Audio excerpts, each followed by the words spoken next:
तो आज हम डिस्कशन करेंगे सम टर्मिनोलॉजीज अबाउट रीनल सिस्टम। तो फर्स्ट टर्मिनोलॉजी हमारी जो है वो है एन्यूरिया। एन्यूरिया का मतलब होता है जब यूरिन आउटपुट 100 ml से भी कम हो जाता है 24 आवर्स के अंदर, तो हम उस कंडीशन को क्या बोलते हैं, एन्यूरिया। सेकंड आता है हमारे पास ओलिगूरिया। ओलिग मतलब कम, एन मतलब बिल्कुल ही एब्सेंट। तो यूरिन के केस में बिल्कुल एब्सेंट तो आप नहीं बोल सकते, इसलिए हम 100 ml से कम को एन्यूरिया मानते हैं। ओलिगूरिया मतलब कम, कम कितना कम, 400 ml इन 24 आवर्स। 400 ml से भी कम अगर यूरिन आउटपुट होगा 24 आवर्स के अंदर तो हम उसे क्या कहेंगे, ओलिगूरिया। नेक्स्ट आता है polyuria. Urine output greater than 3000 ml in 24 hours. जब यूरिन आउटपुट 3000 ml से ज़्यादा हो जाएगा तो हम उसको क्या कहेंगे, नॉर्मल यूरिन आउटपुट जो होता है हमारा कितना होता है 1500 ml। तो अगर 3000 ml से ज़्यादा 24 आवर्स के अंदर यूरिन होगा तो हम उस टर्म को क्या कहेंगे, पॉलीयूरिया। नेक्स्ट आएगा डायूरेसिस। डायूरेसिस मतलब एक्सेसिव यूरिनेशन। जब आप बार बार यूरिन जाएंगे या एक्सेसिव यूरिनेशन होगा तो हम उसको क्या कहेंगे, डायूरेसिस।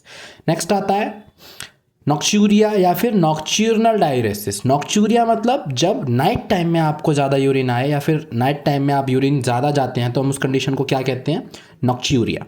नेक्स्ट आता है डिसयूरिया। डिसयूरिया मतलब जहाँ पर भी डिसयूरिया, डिस शब्द का इस्तेमाल करते हैं हम उसको क्या बोलते हैं, डिस मतलब पेनफुल, पेनफुल मिचुरेशन या फिर यूरिनेशन या फिर बर्निंग सेंसेशन जब होती है हमारे यूरिन के अंदर तो हम उसको बोलते हैं डिसयूरिया। मोस्टली ये यूटीआई की कंडीशंस में होती हैं।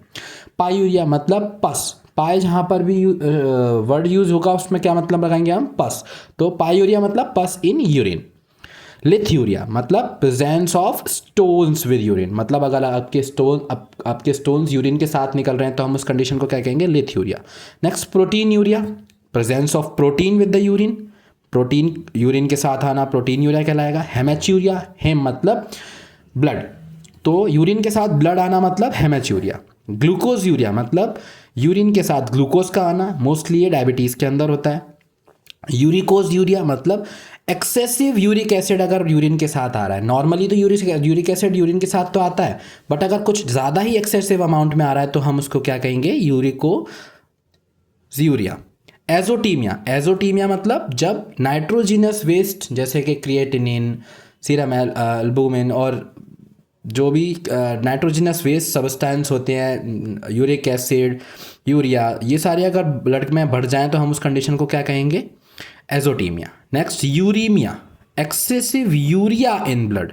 यूरिक एसिड और यूरिया दोनों अलग अलग चीज़ें हैं, तो यूरिया जब ब्लड के अंदर ज़्यादा आएगा हम उसको क्या कहेंगे, यूरीमिया। Next azotorrhea. एजोटोरिया मतलब nitrogenous waste with fecal content. अगर यूरिन के साथ आए तो हम उसे कहेंगे एजोटीमिया, अगर फीकल कंटेंट के साथ नाइट्रोजिनस वेस्ट आते हैं तो हम उसे कहेंगे एजोटोरिया।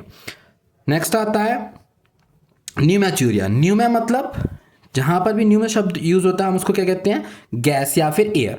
तो एयर, अगर गैस या एयर हमारी यूरिन के साथ आ रही है तो हम उसे क्या बोलेंगे, न्यूमैच्यूरिया। Thank you.